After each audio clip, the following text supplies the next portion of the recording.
Plus two class students, आज हम आपका स्टार्ट करेंगे 8th chapter the D and F block element. तो हमने आपकी लास्ट 7th चैप्टर में आपके एस पी ब्लॉक के बारे में पढ़ा था, पी ब्लॉक एलिमेंट के बारे में। वैसे हम इस चैप्टर में डी और एफ ब्लॉक के एलिमेंट, उनके करैक्टरिस्टिक्स, वो कैसे प्रिपेयर होते हैं, ये सब पढ़ेंगे।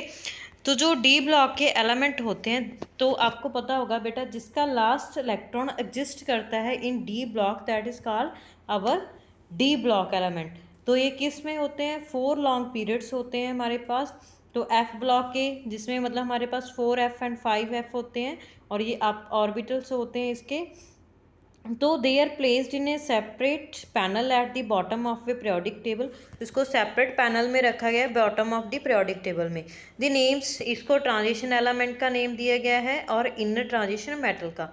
तो often d and f orbitals को ट्रांजिशन और इनर ट्रांजिशन एलिमेंट्स बोलते हैं। तो क्या होता है, there are mainly 4 series of the transition element. तो ट्रांजिशन एलिमेंट की 4 सीरीज होती है, 3D series, 4D series, 5D series, 6D series. तो ये सारी इनकी सीरीज होती है।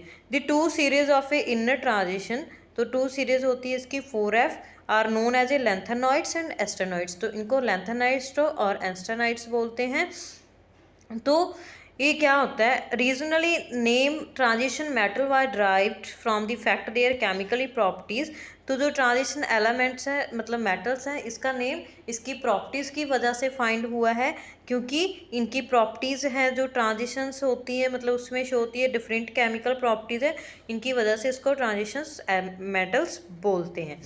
तो transition metals are define which has incomplete d subshell. तो ट्रांजिशन मेटल को आप अगर डिफाइन करना चाहते हो तो आप बोल सकते हो कि डी सबशेल जो होता है इसमें इनकम्प्लीट होता है।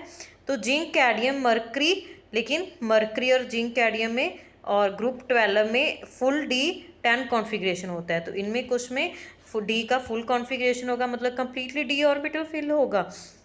और इनकी ऑक्सीडेशन जो स्टेट होती है डिफरेंट होती है, और ये बहुत सारी ऑक्सीडेशन स्टेट्स शो कर सकते हैं।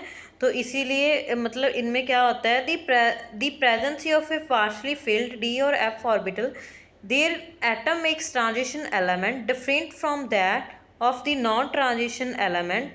Hints transition metals and their compounds are studied separately, however usually theory of valence and applicable of the non transition element. तो इनकी प्रॉपर्टीज़ डिफरेंट है, इसीलिए इनकी अलग से स्टडी की जाती है, ये वाले जो एलिमेंट होते हैं हमारे। तो क्योंकि ये ट्रांजिशंस एलिमेंट हैं, और जैसे हमारे पास सिल्वर, गोल्ड, प्लेटिनम, तो ये सारे ट्रांजिशन मेटल की कैटेगरी में आते हैं।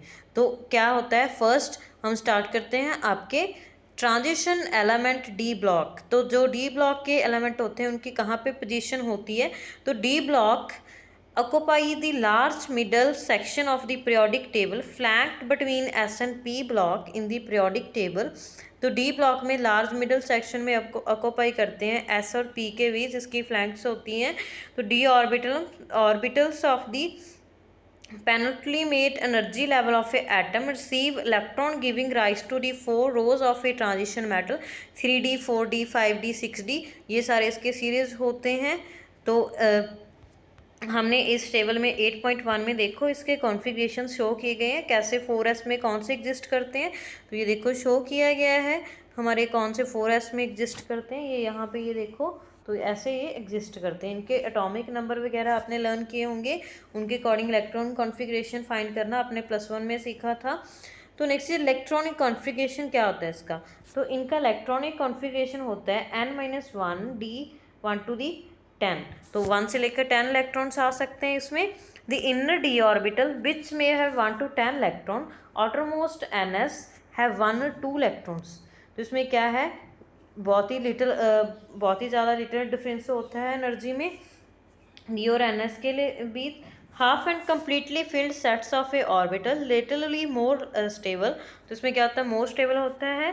Consequence of a this factor is reflected in the electronic configuration Cr and Cu in the 3D series। Cr and Cu 3D series में होते हैं। For example case of Cr which has a 3D 5-4s configuration instead 3D 4s square, the energy gap between two sets 3D and 4s small enough। तो क्या आता है इसमें, energy gap होता है और सी जो इस ऐसे ही केस में एग्जिस्ट करता है 3D10 4S उसका कॉन्फ़िगरेशन होना चाहिए, लेकिन उसका मतलब 3D10 4S कॉन्फ़िगरेशन होता है, लेकिन उसका कॉन्फ़िगरेशन 3D9 4S होना चाहिए। तो ऐसे ये ट्रांजिशन से एलिमेंट है हमारे। तो नेक्स्ट इसकी जो सेकंड सीरीज़ है, this is our second series, third series, fourth series. तो आपके पीरियोडिक टेबल आपने लर्न किया होगा, अगर किसी बच्चे ने नहीं लर्न किया तो वो लर्न कर लो। नेक्स्ट हम आपकी नेक्स्ट वाली क्लास में